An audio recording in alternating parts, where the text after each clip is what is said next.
Boy, Bowen family, I guess the cops or your neighbors ain't gonna help you out. It just seems like the whole neighborhood just went on a vacation, right? Welcome, guys, to Think About It Reviews, and we are reviewing Poltergeist, the remake to Steven Spielberg's baby, basically, back in the day. And I came into this film, basically, I remember seeing Poltergeist a long time ago when I was a kid, and I just can't necessarily remember the whole thing. I know bits and parts of the original. So I went in this kind of like, a fresh intake on it. I was prepared for anything. I do remember some of the scenes that they put in here, like the clown, the tree, the overall ending.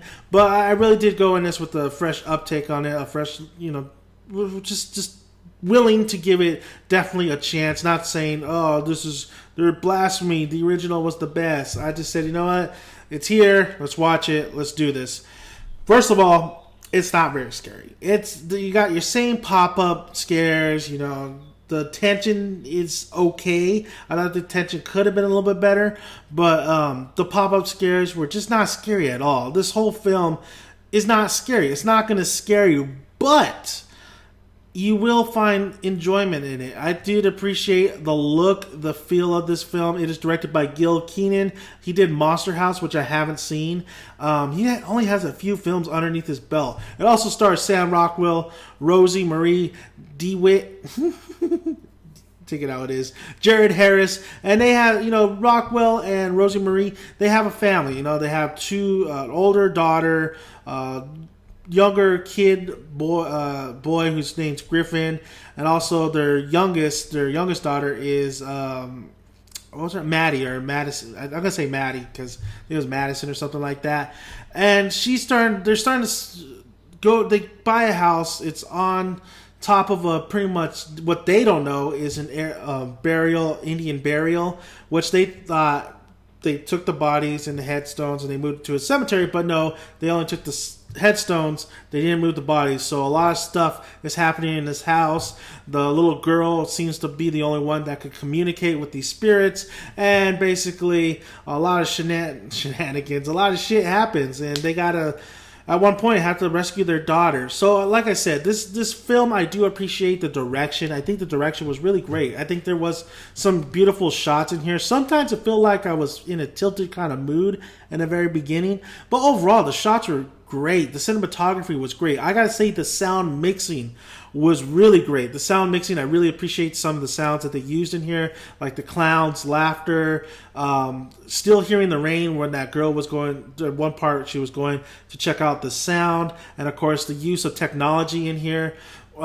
Because now we live in a 21st century, man. We live where technology, we got iPhones, we got computers. I like the fact that they used Jared Harris's character, who is basically a priest-like guy, but he has his own reality show that he does paranormal activity stuff on here. So his name is Kerrigan, and Kerrigan basically, he has his own television show where he investigates paranormal, and they have the oldest daughter pretty much hints at like, watches his show. So I did like how they brought that element to the film as well. There's a lot of things to like about this film, like the chemistry with the family I thought was great. Sam Rockwell is always great.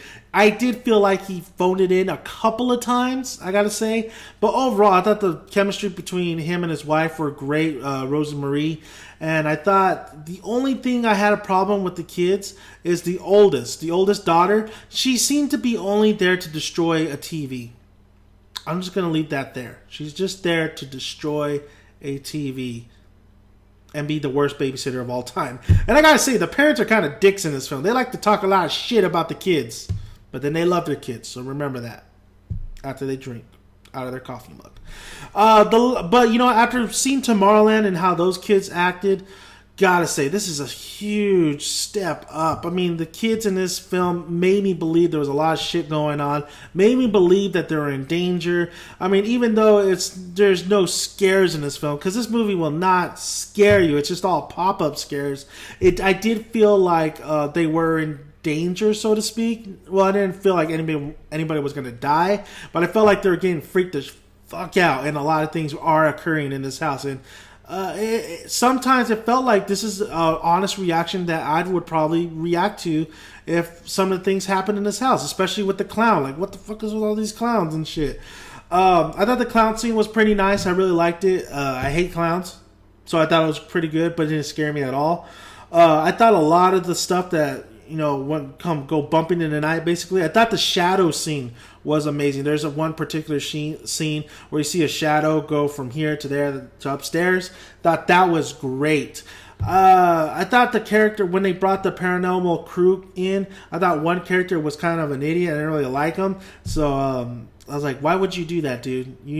How do you not believe this shit? And no, they don't want money. They just want their kid back. And the only drawback, too, was the fact that the neighbors don't hear shit that's going on. We don't even see any people outside of their neighborhood, honestly. So that kind of threw me for a loop as well.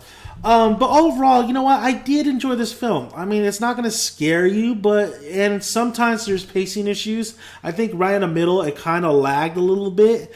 But overall, it kept me entertained. It kept my interest in here. It made me want to see how this was going to end.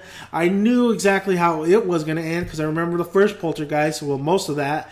And overall, I did like Jerry Harris when he came in as Kerrigan. I really loved when he came in. I thought he was pretty cool. But they did throw a little bit of of his background just out of nowhere. Basically, his involvement with the paranormal team, what's going on there. It just felt like it wasn't needed. It felt like him having a relationship with one of these characters. We didn't need it.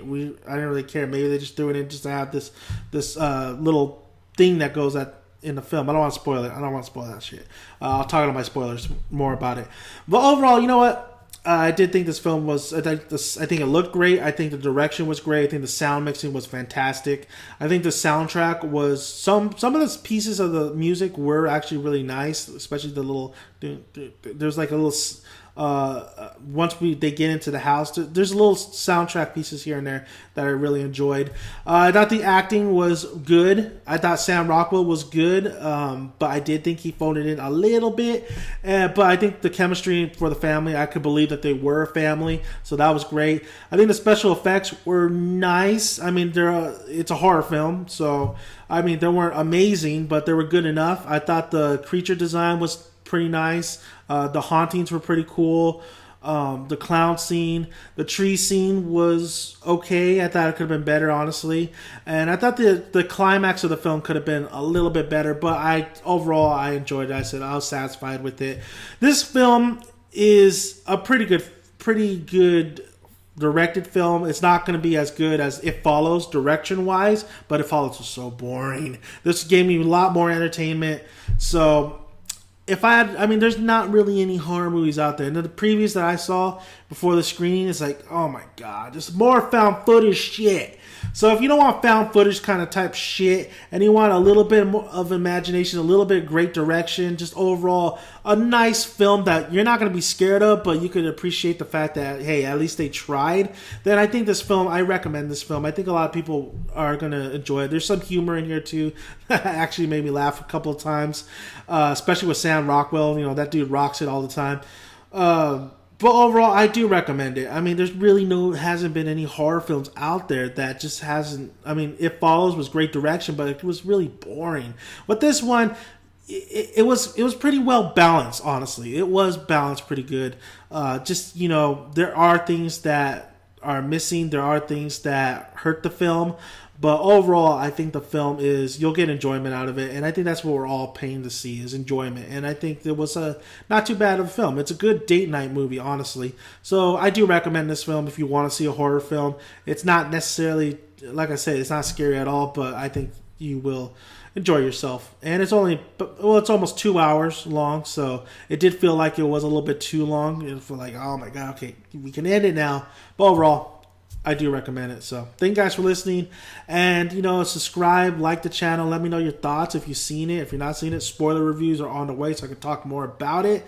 But like I said, I did enjoy it. So like I always say, guys, grab a tick, grab a seat, make sure you have some good popcorn to eat. The guy next to me had some great popcorn, I guess, because he was grubbing on that thing. See you at the cinema. All right.